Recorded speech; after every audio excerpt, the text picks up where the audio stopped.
listening to the Retail Razor Show, where your expert hosts and their guests cut through the clutter in retail and retail tech to shape the future of retail. Hello, Retail Razor Show listeners and viewers, and welcome to retail's favorite podcast for product junkies, commerce technologists, and everyone else in retail and retail tech alike. I'm your host, Casey Golden. And I'm your host, Ricardo Belmar. And boy, do we have a special treat for you this episode. Today, we are talking about the changing relationships between retailers and brands, the evolution of shopper engagement, how Omnichannel is morphing into seamless stores, and we see how it's possible to transform over 320,000 meeting requests into over 50,000 actual meetings in a span of 3 days. But first, let's talk about our newest crossover event and this episode's special guests. That's right. After our wildly successful crossover event with This Week in Innovation podcast for our NRF Live mini-series, joined by one of our favorite guest hosts, Jeff Roster, we've done it again for our Shoptalk coverage. Yes, indeed. By popular demand, and by popular demand, I mean we really liked the idea, so we thought let's do it again. Jeff Roster and I teamed up at Shoptalk for a few special interviews to bring you a Shoptalk Live mini-series. Well, I'm sad. I once again had to miss this one, but I know you guys have pulled together a killer mini-series not to be missed. Who are the episode's special guests? I'm glad you asked, Casey. What better way to kick off this mini-series and with a deep dive discussion on all the hot topics at Shoptalk than sitting down with The Source, Shoptalk's amazing content team, led by Krystina Gustafson, SVP of Content, and Ben Miller, Director of Original Content. Krystina and Ben are incredible. You and Jeff really got to dig into all the hot topics. And wasn't this right after they had delivered their retail zeitgeist presentation on the main stage, right? Yeah, that's right. We recorded this the very next morning after that session, where Krystina and Joe Laszlo had run through what Shoptalk was seeing as the major retail trends for the year. Plus, Ben and Krystina gave us some insights into what they found most notable from all the sessions at the show. And did I mention those 50,000 meetings they orchestrated? I mean, just wow, wait until you hear all the stats about what was surely the biggest Shoptalk ever. Well, let's get to it then and jump right into you and Jeff's conversation with Krystina Gustafson and Ben Miller from Shoptalk, recorded live and in person at the show.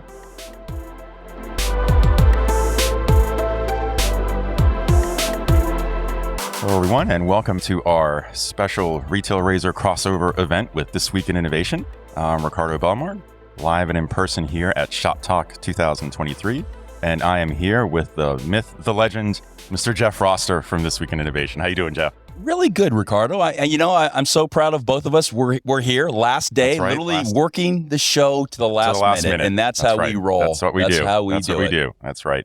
And for this special edition episode of our live series here at Shoptalk, we have the incredible pleasure of having two folks from the Shoptalk team to talk to us about the event. We're here with Krystina Gustafson and Ben Miller. Krystina, Ben, how are you doing today? Doing awesome. Very good, thank you. Thanks for having us.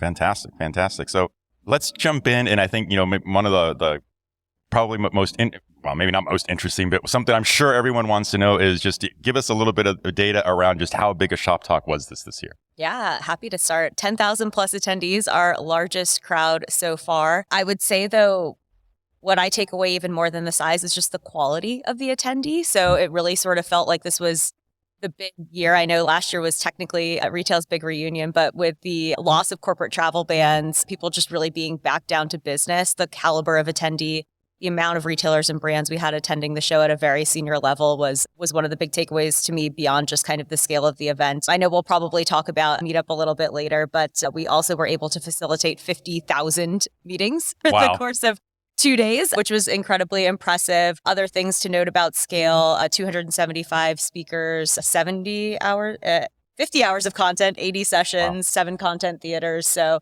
I would say those are kind of the high level numbers, but Ben, you might have some additional stats to toss out there. Yeah, I think about the meetup, 50,000 sounds an incredible number. Right, it does. So we had 323,000 requests. Wow. So appetite. Unbelievable. The appetite for everybody to want to get together, to have some meetings, to meet people, to build their business. And you could feel that energy when you walked around. And that energy, it's day 4. We're lagging a little bit, but that energy, that energy is palpable. Yeah, that's been a key part of the show this year. Yeah. Wow. That's on 323,000 requests. Wow. One of the things we were talking about before, what we think is sort of unique about the Shoptalk experience, you have, for example, like how many vendors were here, whether exhibiting or attendees. I think that's always a key part of bringing all parts of the industry together that Shoptalk is so special for. Yeah, we really agree. I think you've heard Sophie, our president, talk before that we don't think about a buy side and a sell side. We don't try and compartmentalize. We have a community, and our vendors, the technology companies, whether they are really small startups for whom a Series A feels a distant proposition still, right through to Google, Facebook, Meta, some of the biggest organizations and biggest corporations in the country and in the world are here. We have about 700 technology companies and technology vendors, and many of them are on our show floor, exhibiting, showing their wares, hosting their clients, and also being involved in the meetings. And they're a really important part of the community. And then tell us a little bit about, the startup community and the relationship with Shoptalk there. Yeah, it's, I think, been a part of our community that's been really special from day one. We were really the first show that was putting Katrina Lake on the main stage when she had founded Stitch Fix, the guys at Dollar Shave Club. So I'd say it's always been a core part of who we are, but we have recognized that it's such a differentiator for us that we want to pour more investment into it. And so we've actually been building out our team internally to make sure that we're really cultivating that community, bringing people on board who are specific to, bringing the big VCs to the show, because, hey, when you get the big VCs here, you're also going to be building a big startup community. And I had jotted down the number, which of course is escaping me now. But yes, 475 founders who were at Shoptalk this year. I like to think that number is actually probably a little lower when you think about the fact that some founders have potentially sold their businesses, gone on to corporate ventures. It's probably over 500 higher in some capacity, people who are current founders or have founded businesses before. But we just truly think that's what gives the show so much life. Just the energy that you have from those entrepreneurs who are coming here to learn, share what they're finding. They tend to be also some of the more open folks when they're talking about the challenges that they're facing, which is not always tend refreshing. to be 100%. That's why it's so fun to talk to the startup community, because there is no filter. Yeah. And there is no AR person to say, don't say that. So no, it's, the difference as an analyst working, with the largest companies in my old days at Gartner to work covering the startup community. It's night and day. It's so refreshing. Were you, I don't know if you were in the keynote with Imran Khan from Verishop, but he was unfiltered while he was up there on stage, which, we've been getting such good feedback on that interview. So yeah, I hear you. I think we're incredibly proud about the keynote lineup this year. And it's been an incredible process to work with all of our keynotes to be prepared. But one of the things that we have spoken about is how they can be open. Nobody wants to come to an event and just see someone reading a press release. And some of the great conversations that we've had on the main stage this year, and some of the openness of the speakers has been quite a revelation. I think we're probably the best, group that we put together. I agree. And I have to say, just being I spent a lot of my time in the depths of the green room at the show. And I have to tell you, the authenticity of those leaders, and I know that sounds really cheesy, and I'm not typically the type of person, as Ben knows, I'm not the soft, emotive type, but it was palpable. Every single one of them was incredibly kind, incredibly grateful to be here, willing to be open, recognizing that our audience really wanted to learn. And so I didn't even feel to the same degree as in past shows that we had to push. Obviously, we're always pushing to say interesting things, but they were eager to do it, which was really unique and special. Tell us a bit more about some of the feedback you've had, both in the keynotes and then even in some of the other track sessions. I know there have been some really interesting speakers there. I know I was in some where you could just feel, some of the speakers were just, I would almost have to describe as entertaining. And some of the things they said and the way that the crowd really reacted to them. Yeah, I think some of the interesting formats that we rolled out have been a lot of fun. So one session that got a ton of great feedback was our rapid fire session. We did 2 of them. One was with investors, which again, kind of getting back to your point about people that can be unfiltered. A lot of laughter coming out of that one. I think one of the questions at the end was, what's your most unpopular opinion today?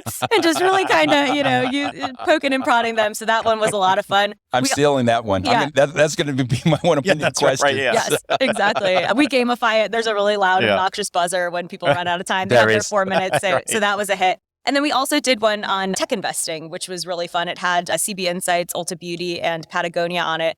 And I think what was really interesting about that one was you had sort of Ulta that has this huge budget. They're always trying new things. They're always testing and learning. And then you have Patagonia, which is a little bit more conservative, maybe doesn't have that big budget to blow. So just kind of hearing Prama, who's the chief digital officer at Ulta, talking about, oh, yes, we're trying this. Yes, we're doing AR. Oh, this is fantastic. And Patagonia just being kind of like, no, hard pass on metaverse, hard pass on this. It really represents the dynamics that our audience has. Yeah, so different. Yeah. And I think that authenticity has been something that's thread throughout. And we programmed sessions that were about purpose, about purpose and about sustainability. But actually what we found is, great, we've got the specific sessions, but the general principle of authentic leadership has woven through so many of the conversations. And whether that's leaders openly facing into some of the challenges that they've had, or talking about their views on social issues, there's been some really dynamic conversations, and that's been exciting to be part of. I think to your question too about feedback, though, I haven't had anyone complain to me yet. So that to me that's is something. That's a big barometer of people being happy. So I think just generally kind of going back to where we started the conversation, everyone's grinning ear to ear, having a fantastic time. And that's not really something that's measurable. We'll get sort of the more measurable data after the show. But it's, so far, I think the buzz has been really great. I do really look forward to getting that feedback, though. One of the things that I had mentioned for anyone who was in the opening remarks session when we talked about how we were doing more on seamless stores this year, that was feedback that we got from both Shoptalk and the most recent grocery shop, was that people wanted to see us lean more into physical stores. And so we did that. We made sure that it was covered on our keynote stage with Foot Locker, with Brilliant Earth. It was something that we dialed up in our track sessions as well. So it's great to hear kind of the initial buzz and excitement, but we also try to take that constructive feedback post-show when we're getting more concrete data, survey results, and then action that for the next show. Yeah. So tell us a little bit more on that topic of seamless stores, because I noticed that difference as well, right? From both from last Shop Talk and progressing through Grocery Shop, to hear that there was more emphasis on what's happening in physical stores and how that ties back into the rest of the retail organization. So tell us more about that. So I woke up this morning to a notification on my phone, flicking through, half jet lag still. And there's this great message that somebody had posted on my LinkedIn saying, "Thank you, Shoptalk 2023, for finally killing Omnichannel." And I saw that post. Do you know what? We've now reached that point where we talk about seamless stores, we talk about unified commerce, the general principle of how do we help customers wherever they are, whenever they want to interact with the brand, to be able to discover, be able to explore, to be able to be excited, or to be able to buy. And whether that's on a social media channel, whether that's on the retailer's own assets, whether that's having a fantastic experience when they walk through a store, that's shopping. And I think the number of times I've heard that, there's been very few conversations about channel management. I finally realized that channels are just this artificial construct, and actually what it is it's getting product to people and exciting people about product. And that's been one of the big themes for me for the whole show. When we spent a lot of time talking about it in advance. We've been looking at how do you remove friction from the shopping experience, and places where a bit of friction is good, but also where you want to have friction. And that's been a really important thought. How do you link some of these things together about the online experience and the offline experience? What are the building blocks? What's the tech stack to enable that? But as a concept, just being product when they want it I think that's been the biggest thing.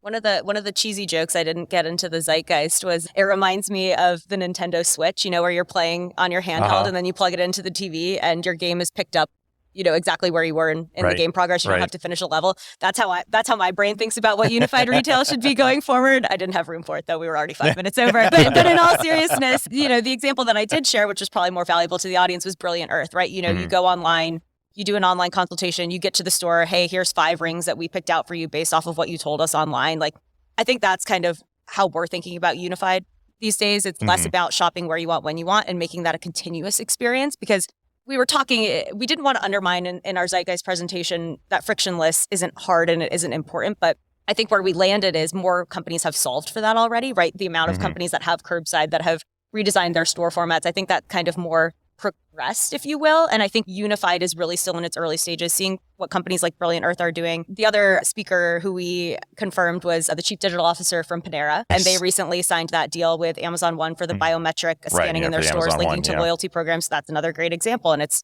a completely different category than fine jewelry, which is what Brilliant Earth is doing. But I feel like those are 2 early examples of where we see this trend heading? And I was in a different room when the Panera presentation was on, so I missed it. But the social comment and the social feedback on that, we did some work. One of the things that was right back to when Shoptalk was founded, led by Anil and the team, was to sit down and look at where does the VC come from? And if you follow the money, then you start to pick up the trends. And we spend quite a bit of time looking at this whole idea of, okay, if Shoptalk wants to talk about physical stores, well, what's relevant? What's new? What's the future in that? So, with our friends at CB Insights, we went into the data, and the phenomenal amount of funding is continuing to go into removing friction, whether that's checkout free, for example. This whole idea of connecting that shopping journey, there's funding there, but it's still lower. But we really see that increasing, and there are some of the stats about the levels of it's huge.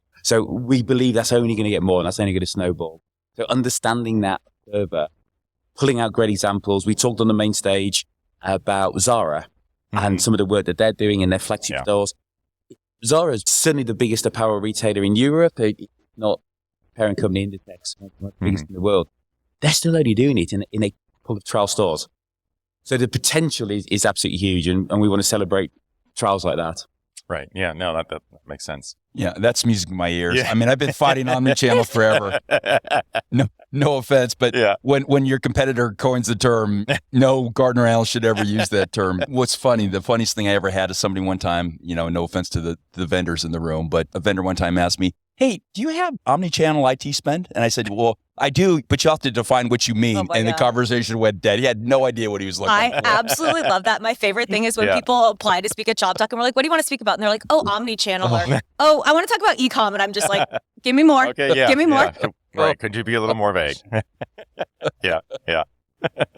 So one thing I noticed in particular this time, which I haven't seen at other shows, as much attention. And I think maybe it sort of comes out, I think, a little bit out of the seamless stores, but I think, Krystina, you or Joe mentioned it in this session, that there's this renewed focus on how we're enabling store teams, whether it's directly with technology or just with by changing the processes, but just how they're able to work, and how even if you didn't have a session that was stated on the agenda, that's what it was about. I heard that come up from so many presenters and speakers, that part of what they were doing was tying back into how they're supporting those store teams to make their job better. And I think I lost track, but maybe 3 or 4 times I heard one of the speakers mention how they see that as something that is enabling a better career path for these retail workers. And I thought that was super interesting to me because I haven't seen that at other shows or in other events.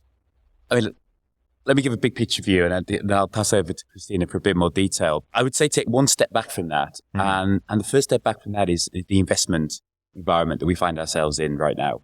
And the decisions and the hard decisions that we make. So if we are going through continued elevated levels of e-commerce sales, we're going through a store renaissance, I think we refer to it, and we need to try and deliver customers, commerce everywhere. Well, that's great, but all of those require investment. So how do you do it in an investment environment which is tighter?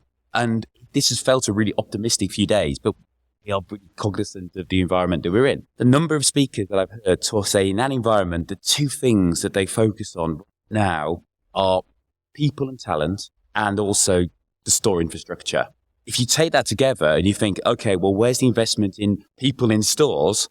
Then you start to realize that actually you've got a really cost-effective way to be able to drive digital transformation and to drive significant improvement. So we deliberately programmed some areas where we wanted to talk about some of the detail about that. But actually as a theme, completely agree, Ricardo, it's cropped up in so many different places. Yeah, I would build on that. I think it's not only the store associates, right? I think people overall ended up being a much bigger theme than we had intended it to be. Yeah. To Ben's point, we did have a couple of sessions that were very specific to store employees, whether it was from the retailer brand side, whether it was from the tech side. We had a couple sessions, maybe 1 or 2 on culture and leadership, but that theme came up, I feel, even more than usual. And I think it's this whole idea of empathy, kind of going back to your point too, and how you leverage your workers. Leverage is probably a crass word, but empower your workers. There you go. Sounds much better. It was really interesting because I feel like the dialogue around store associates for so long has been about productivity. And of course, we were hearing quite a bit of that. The lens of safety seemed to be a new conversation, right? As much as we hear about automation and the reassurances that, the the robots aren't going to take your jobs. Now it was sort of, listening into Amazon. Okay, well, we're actually using automation to make the warehouse workers safer and to make sure that we have, safety protocols in place. And that was kind of a new spin on that theme that I hadn't previously heard and wasn't necessarily expecting coming into the show. I'm trying to find a stat, and here we go. I got it. There was a great session from Katie Reeves, who's the managing director of COS, as part of the H&M group, managing director of COS in North America, and she's talked about the investment that they are making in their small store portfolio. I remember that session. Yeah, one of the key components of the smart store was enabling their teams in the store, and they talked about they're using the app for process improvement, bring all the information into the right place to help them operationally as well as help serve customers better. And she shared that in the pilot stores where they are running, their staff tension of in-store teams has increased by 4%. And if you think about the labor market we're in, Joe shared on the main stage, the quit rate is over 40% higher for retail than it is for this economy as a whole. It's harder to find people, more expensive. If you're able to make that sort of change, enable that by technology, that's incredible. Yeah. Not only that, she shared that because of the process improvements, their stores having an extra 2.5 hours a week to be able to serve their customers better. And that's transformational for a retailer. Yeah, that's a massive difference. That's a massive improvement. Yeah. One thing that comes to mind as you're saying that, and it sort of circles back to what we were talking about before, I was in the session with Chobani, and they were actually taking this from more of a purpose perspective. And, she was saying we get asked the question all the time, how do you measure the impact on sales? How do you measure the impact on the business? And she was actually making the point, we see the most measurable statistics in our employee acquisition and retention because there are so many people that want to be a part of a company that is mission driven. So I think it's always such a good point. Technology is really enabling workers. It's, boosting retention. It's helping that labor shortage, but also a really strong purpose and something that has nothing to do with technology could also be really powerful. Yeah, absolutely. I mean, how novel. People want to be part of something big. I mean, shocking. Shocking, right? We lose sight of it though, don't we? Well, we do. And, and that was such a strong point. And I was sitting here thinking as you're talking, of course, our good friend, Ron Thurston, is this like his legacy? Yeah. Because 4 years ago, we weren't really talking about this stuff. And then Ron pops on and does that amazing podcast and that amazing journey. And now all of a sudden it's like we all are able to say what's common sense. Yeah. It's a people business. You better put your people in front of your people business. Yeah. I even think, the biggest change I've noticed, to your point, if you go back 5 years, no one used the phrases enabling store teams. No one talked about empowering them with the right technology. What everyone said is, well, we have to get them the right training. Yeah. And it was all about training was always the key word, and it was investment in training, as if, the only thing you needed to do was to impart a set of skills to just work the store. And now that's completely transformed that it is. I think, you have the right words, Krystina, right? It's about enabling and empowering those teams with the right elements, whether it's process, technology, or the people skills itself, whatever it is. And I can't remember which session it was, but the one that's also stood out to me, someone was talking about how they recognize that when they look across all of the store associates they have, people have different skills and different talents, and some are better than others at certain roles in the store. And that it doesn't make sense to assume that every store employee should be able to do every single job in the store.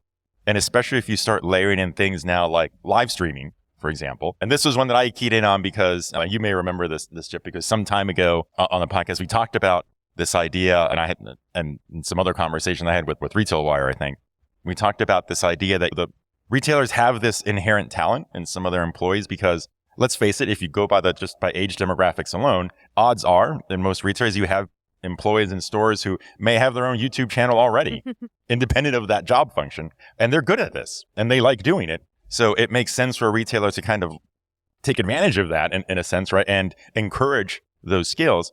But at the same time, that same person who might like to live stream, they might not be a good stylist, for example, if it's an apparel store. And there might be another employee that loves to do styling with customers and is so much better at it than others. So give them that kind of growth path using those skills. And this speaks to something that's at the very heart of Shoptalk content, which is how is technology enabling a lot of this transformation? And if you talk about enabling and empowering frontline workers, you've got 100%, there is the talent. How do you unlock this talent. Right. And things like live stream, shoppable video create a new way for frontline workers to be able to unlock that talent that they've had in that store, and they've probably been helping a small number of customers with, but now you can do it on a bigger scale. The second's in training. It's really hard to take a whole day out of the frontline worker away from their store to help them with some of the, at times, softer skills to be able to do that. But there's some amazing trials, and Kroger on the front foot about doing incredible work, help empower with app-enabled, short, quick, accessible training, help be able to improve and to deliver a better experience for their guests. And then finally, there's that element you talked about playing to strengths. There is this group of workers in flexible environment, economy, and tech is enabling access that, but actually more broadly enabling existing work that flexibility to choose which store they want to work, what tasks they want to pick up, working at times at their family. So tech is enabling all these things to take that workforce, drive the attention, drive the engagement, and ultimately serve their customers better. Yeah. I'm laughing because it's a little bit of a tangent, but as you're talking about this and we're just kind of on this theme about empowering your workers and thinking about building technology for the people who are running the organization, I think about maybe another industry, maybe the airline industry that didn't focus on this and somewhat imploded. And so I laugh because we always tell people, if you tell me you're a data-driven, consumer-centric company, get off the stage, because everyone else, like every single company who's on our stages, if you're not, get out of here. But I do think sometimes by saying that, and it's obviously the right approach, we ignore what needs to happen for the employees to make this whole business run. And we've seen very clearly what can happen when that gets ignored. So I think you know, even just kind of looking to lessons from other industries made us realize just kind of how important this theme is overall as well. Ricardo, there was a question that actually I wanted to ask you. One of the conversations, because we started to touch about data, and you've got such incredible knowledge in this space. We've picked a conversation almost, a number of speakers have almost thrown their hands and said, you know what, data, trying to understand the customer across all touch points, just can't, first party, pure party, I can't get an omnichannel, a true of my customer everywhere. And that's fine, I'm just going to have to serve them where you can. Is that a view you recognize? I think kind of maybe I would kind of break that down to say that every retailer I talk to will say, you know, at the end of the day, we are overwhelmed with data. There's no lack of data. It's really a matter of, what can I do with that data? How can I actually analyze it in a way that tells me the story about my customer and who they are, what their preferences are, how they want to engage with us? That's what every retailer wants to know. And I think the challenge really is, I forget what the statistic is, but the amount of data that retail generates every day is just overwhelming. I think it's something on the order of, it's more data than the internet generated 5 years ago or something unbelievable like that. And so the question every retailer has to ask is, so what am I going to do with this now, right? What are the tools I have to use? And even if you have the tools, it's not enough, right? Because even that needs to be looked at by people to interpret, what do I do now that I have this knowledge? If I convert that data into something useful and knowledgeable that gives me a possible actions to take, someone has to take those actions. Someone has to make the decision which is the best action. And then it becomes back to a people problem. And I think even today, but in past years, I've seen retailers will say, you know, now we think we know how to select the right tools to help us with the analysis. But now my challenge is, this is so new. We don't have anyone on staff that knows how to deal with this. And if I try to go out and hire those people, everyone wants to hire those people. So it's incredibly competitive. And I feel like I don't even know if we can afford those people to be part of our organization because it's so competitive. We're back to people. Exactly, right? Exactly. It always seems to come back to that. You know, I guess I'll maybe turn around, because sort of the one thing we haven't talked about that has come up all over the place is everyone's favorite new hyped up technology is generative AI. It's like last year's metaverse. And one of the promises, I guess I'll use that strong word about this, is that it is supposed to help with this problem and give you better tools and better decision-making capability with all that data that you have. I'm wondering, what are for both of you, what are your thoughts? Because obviously, everyone must be coming up to you and saying, oh, where's the session that we're going to talk about generative AI? Every session, no. Yeah. I was actually surprised. People were more measured than I expected them to be. I thought it was going to be like Metaverse last year, where it was like, the session is not about Metaverse and it's still snuck in. I feel like generative AI was a little bit more measured. Look, I think our big thesis on it is again, still very early. What feels different to us, though, is that this feels immediately applicable, and it feels like something that you invest in and see real business results on. So many opportunities. I think, who was it? Sean Downey from Google was just kind of talking about the various use cases for it, whether it's advertising, whether it's, looking at supply chain data, whether it's creatives, whether it's customer service. We had a slide that was kind of making fun of, in a good way, the CB Insights market map that they built with just and it was just scrolling, right? I mean, it's not even retail, right? It's every single industry. The use cases feel endless, which I think is a really exciting opportunity. I think we would both agree that a lot of work still needs to be done to make sure this is ethical, to make sure we're very early stages, but I think it just feels more real than the metaverse. Well, the thing that's real about it is we all are playing on it in our own search engine. That's right. Yeah.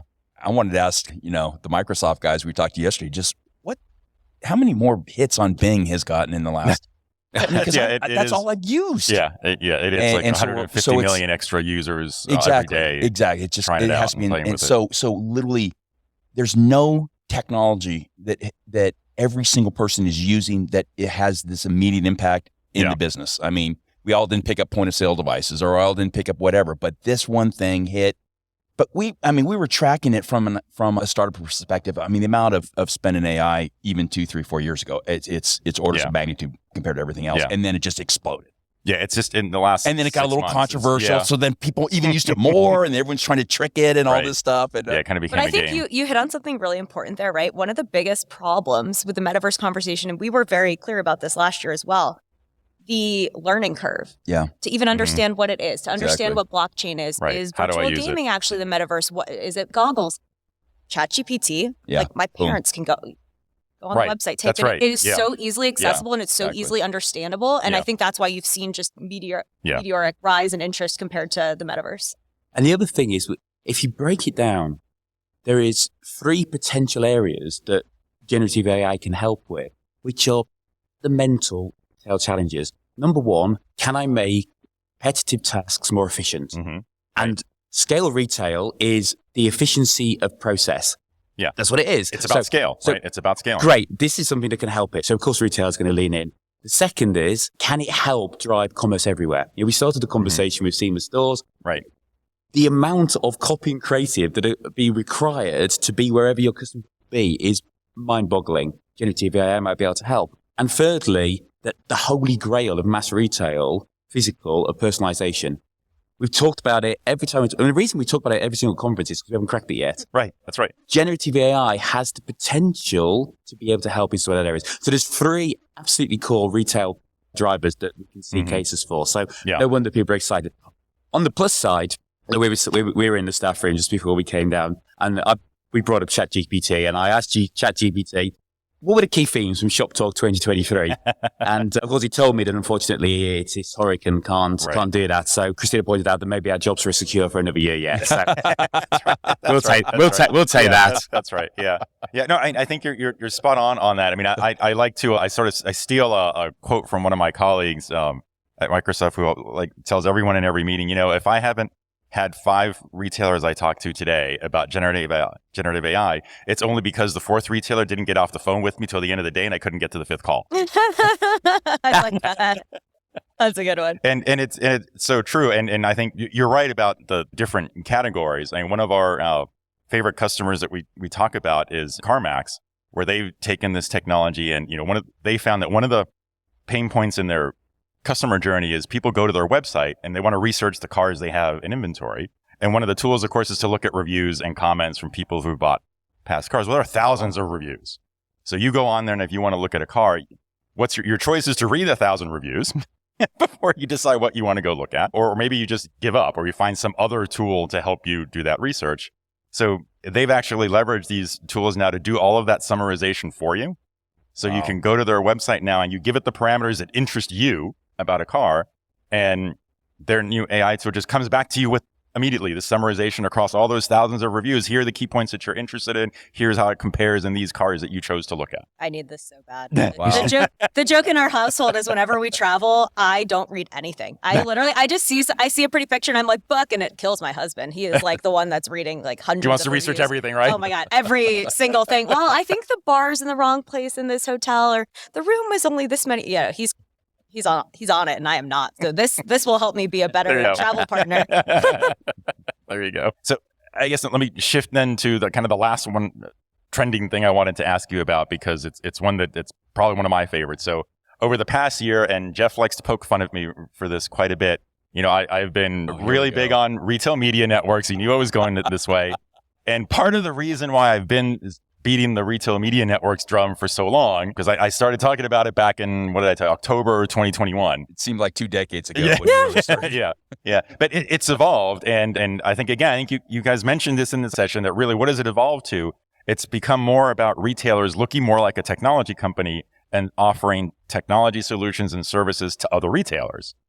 And I think that, to me, is just really interesting into how their whole core business is evolving. I think that Ben will jump out of his skin if he doesn't get to answer this question. I know. Well, and Ben's laughing. So anyone who can't see this, Ben's laughing because he and I have had this conversation exactly before. I don't think an hour goes by without Ben talking about retail in a very positive way. Yeah. We're of like minds. We are of like minds. You did a very good job leaving that to the last question, because otherwise we'd have lost the whole of the podcast. Anything else if we get started with that? Yes. Why is it so important? Why do I get so interested about it? Because there's 2 levels. One, I think our friend Andrew Lipsman at Insider says this so well. This is the third wave of digital. Yep, I absolutely, totally agree. You see the numbers. Okay. The numbers, let's be honest, the numbers are hugely skewed by investment in search return on Amazon. Right.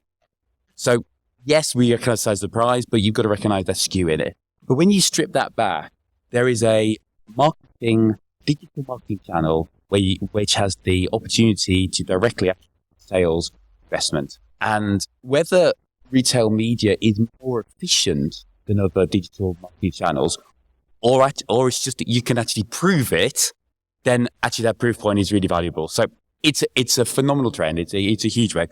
And what's been really exciting in this particular event, and we'll continue the conversation in Europe in Barcelona as well, is to stand back and say, okay, we all know what we do now. We don't need to do it. A lot of us are doing it. Really, how do we get efficient? Mm-hmm. Do I need 600 retail media networks in my portfolio? Where do I spend the money? What's exciting about it is he's coming back to, and I think this is Joe made you in the zeitgeist, is it's about the basics of advertising. So let's talk again about creative. Let's talk about engagement. Let's talk about generating fun. And this is another channel to enable us to do that. So that's really exciting. The second element of it, which is why it's so important, is that element about changing relationships. Mm-hmm. This idea that a retailer is as well as a buyer is now a seller to their vendors. And that's not just limited to retail media. We call it collaborative commerce networks, which is the sharing of logistics, for example. And when you add in marketplaces and you see how their suppliers, customers, and with other retailers are changing, how do all of that and drive the margin that's there to be taken at the same time as keeping that laser focus? Because we know that as soon as a retailer loses their laser focus on the customer, then that's a challenge for them. How do you balance those two together? And that's still a work in progress. And that's one of the fun conversations that we've been having, and seeing what next and seeing how retailers map that. God, if you're a serious retailer of a significant scale, you've got a retail media game. You cannot leave that margin on the table. But how do you do it in a way to keep focused on the customer? And Target are now calling that out in their earnings reports to say it's at the center of their thinking. And that customer-centric approach to alternative revenue streams is going to be a really interesting trend. Yeah, I agree. Yeah. I got to tell you, Ricardo, so I was kidding you about, that being, I spent probably 3.5 hours yesterday about 4 different vendors. And I think I now am only beginning to understand literally how much money we're talking about in retail media. And it's never been, it really was never a focus at the other show in the cold part of the country in January. And it's ever present here. Yeah. And you can't, as an analyst that covers the entire landscape, you can't get away with it. But the people that actually built some of this stuff, I talked to. Right. And it got the history, and it's like, oh my gosh, we're not talking about something that's been around 100 years. We're talking about something that's really exploded in the last 3 years. Yes. Right. And absolutely. It's like, that's what he's been talking about. Ricardo, I'd be curious your thoughts. One debate that we've kind of been having, and we haven't come up with an answer to it yet. It's just kind of the dynamics of how this plays out in industries outside of grocery, because that's of course been the industry that's adopted it the fastest. But the incestuousness of that industry compared to department stores, apparel, places where companies have the opportunity to be more D2C. Part of me wonders if that's scalable there, where the retailers don't have as much, let's go back to the word leverage, as they do in the grocery industry. Like, have you thought about that at all? I have, because you're right. I mean, there is a very unique kind of trade relationship in grocery between grocers and the CPG companies that have all those products. It's a different dynamic than you look at a department store, which is maybe the easiest, I guess, example to kind of look at here, where there's so many third-party apparel products, right? Yes, there's private labels in your department store, but generally people are shopping there because of all the name brands that are available. So what's the, say, equivalent opportunity? I've actually been saying department stores, to me, feels like probably the number one most untapped opportunity for this, because I think department stores, we all say the same things, right? They've sort of lost their luster a little bit, right? People just are shopping less at department stores. But what could department stores do to make this more interesting? I would say one of those is they have to increase the overall experience in the store.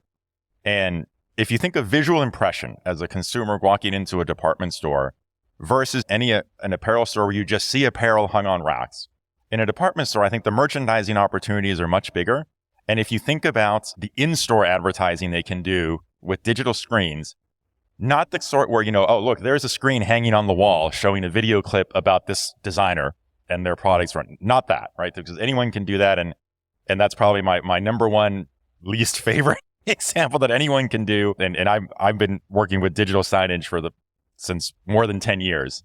And Jeff is laughing because one of the comments I keep making about retail media is from the early days back in the, maybe early 2010s, when I was marketing digital signage solutions, we talked to retailers about creating this kind of media network for their brand in their stores.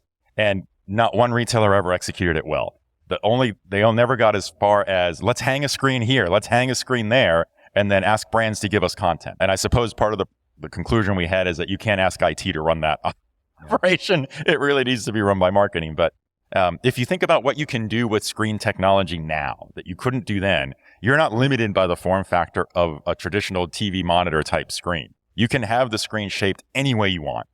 And you can have any sort of visual layout for it. And if you do that, then I think that opens up new advertising opportunities for those brands that the department store can work with that feels more, lifestyle oriented. It feels more aspirational for the apparel merchandise that's there that they can build off of and entice customers that when you walk by it, you feel like, oh yeah, if I was wearing that jacket, I could be doing what this person's doing on that video, or I'd be out on the mountain, doing this. And I think that it just creates a different feel. That even if you went to that brand store, they may or may not be doing that, but it's different and it's a different experience. So that's why I think that's an untapped opportunity for department stores. And I think that's where that needs to go. And that's why I think adding the in-store component to retail media is so important right now. I think that's where the real story is going to start to surface in this whole concept. It's almost like, and I that was really helpful. Thank you for sharing that. But it sounds to me so different than the conversations that we hear about retail media today, right? I know some friends who work for some large CPG companies, and it's more of a conversation of you have to do this, but what you're describing is like a desire to differentiate your brand. It feels like a shift in the why.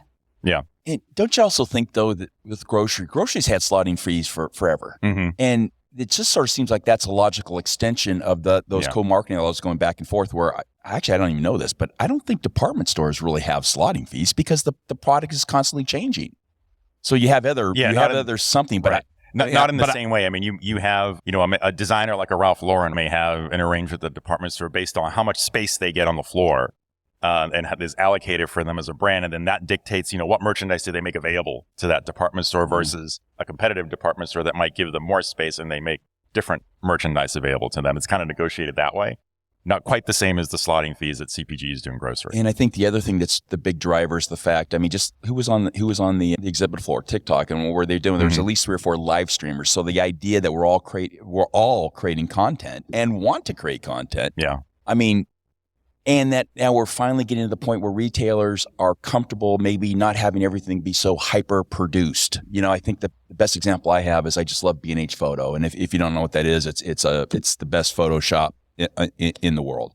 and super high-end skilled photographers that are selling camera equipment. And my first experience with, I don't know if it's live streaming, it's one-to-one, working with them. I mean, for a camera shop, the video quality was not very high. I mean, it was a little shocking, but it didn't matter because the expertise and the engagement for me sitting in Silicon Valley to Midtown Manhattan, and that experience was amazing.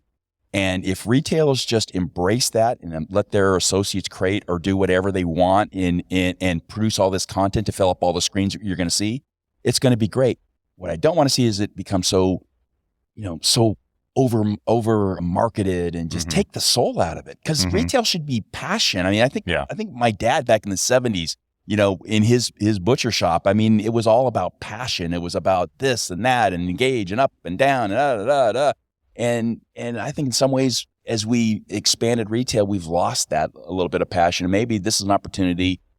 Maybe it's a nice thing, post-COVID, is that we've now re-embraced and learned and knew what we missed. And let's just have this retail renaissance and let's get back to the business of having fun and having people engage in this process that we call retail. Yeah. And then all those years you pitched me, with those whole digital signages, now all of a sudden everything's coming together. The infrastructure, the screens, the cheap, the screens, the ability, the equipment we have to create all this content. And we've taught almost everyone, if you have something to say, turn on your phone and shoot something out. Well, when retailers unleash that, holy smokes. And now we have all these tools coming back to the whole immersive commerce idea. I just gave an example of using fancy screen design, but it could be much more tactile and immersive with all these sensor technologies available. I could pick up a product in a store and that triggers something on some sort of visual environment nearby to give me a different bit of content about it because I interacted with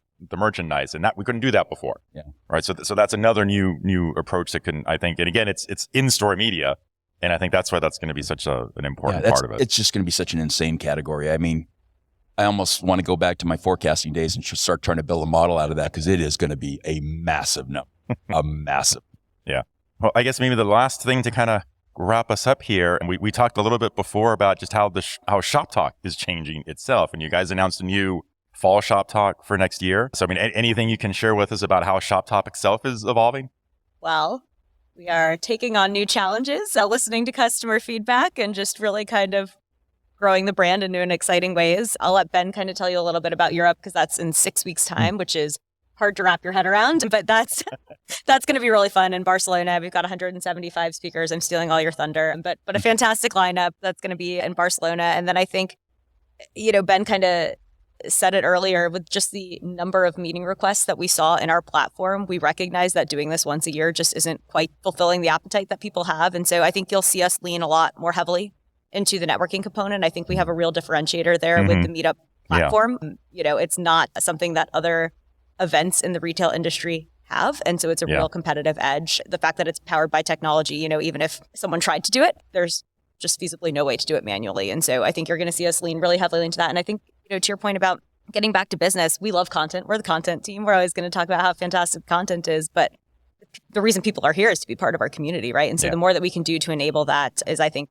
really kind of the direction that you'll see us going in the future. And that's kind of the impetus behind the new event. So it is not at all daunting that we're doing it all again. Just slightly. We tried to block this out. We're like, let's talk about this after. Look, it's less than 6 weeks now, 9th to 11th of May in Barcelona, a fabulous, progressive and dynamic city, which is just where we want to be for our brand. And the challenge of how do you drive retail innovation through digital transformation in a tough operating environment is as pertinent in Europe as it is in the US. What you've then got to layer on top of that is 30 plus different countries, e-commerce in different stages of development, very local retailers. So we think the opportunity for Shoptalk is greater than it is here. And the reason for that, got their own domestic who are trying to crack the same problems as somebody maybe only 200 kilometers away, where they don't have a relationship with, but they don't compete. So the opportunity for collaboration, for cooperation, for learning, immense. So we're really excited about what we're building in Europe, what we're going to build in Barcelona. And the show will open at 11 a.m. on the 9th. It's happening. Of People May. keep saying, "Are you guys ready?" We're like, "Well, it's coming." We will, yeah. We've got incredible lineup. The European retail and brand community have lent into the event stronger than they ever have done. This is only our second year in Europe, but we've got an incredible lineup, and it will be both from a speaker, but especially from a delegate perspective, the most senior event that we've ever put on. And we are seeing people think, you know what, this is a great way to get our teams together, to bring our individuals from across Europe into a place to learn and be inspired. We can be more excited to facilitate that. And I can't wait to get into the Spanish sun, because I don't know what you guys are in the heat of Las Vegas, but this has not been what I was expecting when I escaped the London winter. So hopefully the sun will shine. I'm from California. I'm just glad that the water's not coming down. And it's been a long time since the Californian said, no more water, stop for a while. That's right. Yep. Well, I guess listening to you, Ben, I'm kind of gonna say we're back to the people element again from what you were saying. So it sounds like super exciting for what's to come in Shoptalk Europe. Fantastic. Well, Krystina, Ben, I want to thank you so much for sitting down and spending all this time with us. It's been a fantastic conversation. I think we've all learned a lot, and congratulations on a really great event again. Once again this year. I think content was fabulous, of course, and just the energy, and like we've been saying now multiple times, it really brought all the people together, and I think that's probably the most important part of it. Thank you. We really appreciate it, and thank you for having us. Thanks again. Well, Jeff, I think that wraps us up. I think we're done. Another good show. Another good show.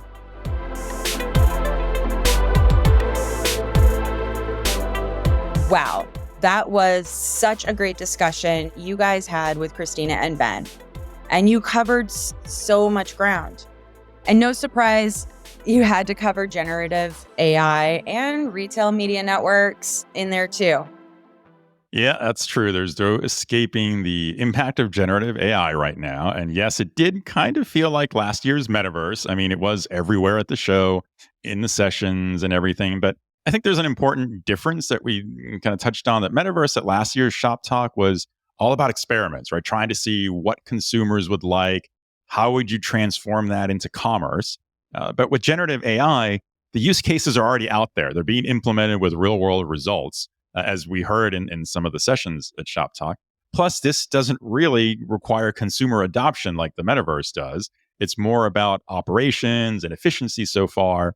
And that does include consumer benefits that just don't require the consumer to adopt anything yet. Yeah. What about the retail media piece? I caught the shout out to Andrew Lipsman, our favorite retail media analyst. Well, probably another obvious one, right? I did find it telling that Shoptalk picked up on what we've been saying here before, that retail media is just the start of a B2B path for retailers to sell services to other retailers and brands as a high margin way to improve profitability. We definitely will need to revisit these two topics more in our next season. Absolutely. So what's coming next with you and Jeff? Well, we've got a few super interesting startups that we talked with, and we'll cap off the series with another great discussion coming with a couple of fan favorite guests. Now, I'll just give one hint. It's a follow-up to one of our NRF live conversations. All right. Well, I think I know who that is. I mean, obviously I know since I know what's on the show, but to our listeners, we'll just have to wait and see on that one. But now I do want to thank both Krystina and Ben for joining Jeff and me for this discussion. I know it was quite a feat for them to make the time for this on the last day of the show, just a couple of hours before they went on stage to give their official wrap-up presentation. So thank you both so much for joining us. So with that, Ricardo, it's time for us to wrap up this first episode in our Shoptalk Live mini-series crossover with Jeff Roster and This Week in Innovation. It's a wrap.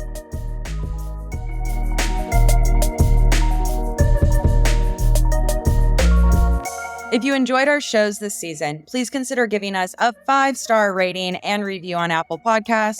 Remember to smash that subscribe button in your favorite podcast player so you don't miss a minute. Plus, you can watch us, not just listen, on our YouTube channel and like and comment on this season there too. And of course, if you want to know more about what we talked about today, including a full transcript of each episode, take a look at the show notes and handy links for more deets. I'm your co-host, Casey Golden. If you'd like to connect with us and share your thoughts on this season, follow us on Twitter at KCC Golden and Ricardo_Belmar, or find us on LinkedIn. Be sure and follow the show on Twitter and LinkedIn at Retail Razor for the latest updates. I'm your host, Ricardo Belmar. Thanks for joining us. And remember, there's never been a better time to be in retail if you cut through the clutter. Until next time, this is the Retail Razor Show.